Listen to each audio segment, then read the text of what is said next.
गांव के बाहर एक पुराना पीपल का पेड़ था। रात होते ही कोई उस रास्ते से नहीं जाता था। गांव वाले कहते थे, वहां जमीन के नीचे कोई दबी हुई सच्चाई है। अंधेरी रात थी, तेज हवा चल रही थी। पीपल के पत्ते अजीब आवाज कर रहे थे। एक कुत्ता उस पेड़ के पास बैठा था। वो बार बार जमीन की तरफ देखकर भौंक रहा था। गांव वाले डर के मारे खिड़कियां बंद कर लेते थे। आज से 20 साल पहले गांव के किनारे एक छोटी सी झोपड़ी में सावित्री नाम की एक औरत रहती थी। उसका पति 10 साल पहले मर चुका था। उसका एक 6 साल का बेटा था। उसी के लिए वो हर रोज बाजार में सब्जी बेचकर घर चलाती थी। सावित्री रोज गांव के सरपंच के खेत में काम करती थी। सावित्री बहुत सुंदर थी, इसीलिए सरपंच सावित्री पर गलत नजर रखता था। एक दिन उसने सावित्री का फायदा उठाने की कोशिश की। मौका मिलते ही वो सावित्री से उल्टी सीधी बातें करने लगा। सावित्री मेरी रानी, जरा मेरी तरफ देखो, चलो घूमने चलते हैं, तुम्हें जन्नत दिखाऊंगा। सावित्री को उसकी बातों और नीयत पर शक होने लगा। उस दिन सावित्री को घर जाने में देर हो जाती है। सावित्री का घर सरपंच के खेत से बहुत दूर था। सावित्री जल्दी जल्दी घर की ओर बढ़ती है। अरे मोरी मैया, आज तो काम करते करते समय का पता ही नहीं चला। बहुत ज्यादा देर हो गई है, मुन्ना भी घर पर अकेला होगा। चलो चलो जल्दी जल्दी सावित्री। गांव के रास्ते सुनसान हो गए थे। रात हो गई थी। जैसे ही सावित्री गांव के पास वाले पीपल के पेड़ के पास पहुंची, तभी सरपंच नशे की हालत में वहां से गुजर रहा था। हा, आखिरकार तुम मुझे अकेली मिल ही गई सावित्री। आज तो तुम्हें मैं नहीं छोड़ूंगा। आज तो बड़े मजे हैं मेरे। नहीं नहीं सरपंच जी, मुझ पर दया कीजिए। मुन्ना मेरा अकेला घर पर मेरी राह देख रहा होगा, मुझे जाने दीजिए।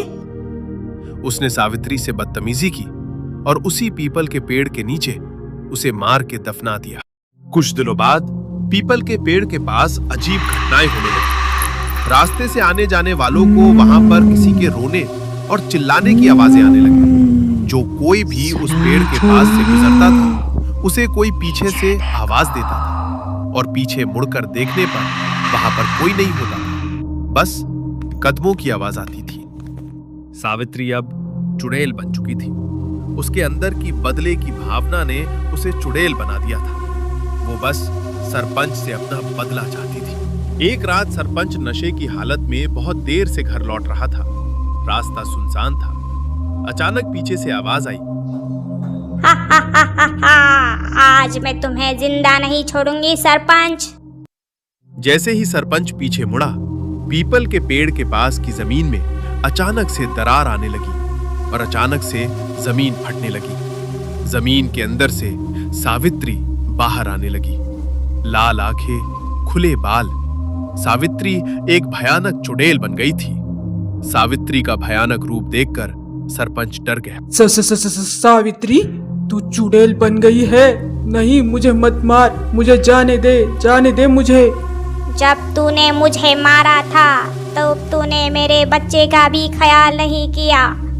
मैं भी तुम्हारे सामने इस तरह से ही गिड़गिड़ा रही थी, लेकिन तुमने मेरे पे जरा सी भी दया नहीं दिखाई।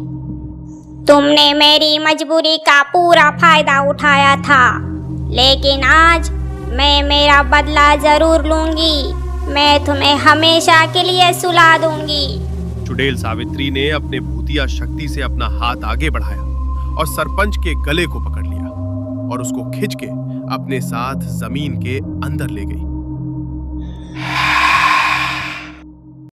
अगली सुबह सरपंच मरा हुआ पाया गया। गांव में डर फैल गया। पीपल का पेड़ अब भी खड़ा था, लेकिन वहां से गुजरते हुए हर कोई डरता था। यह था काला सच।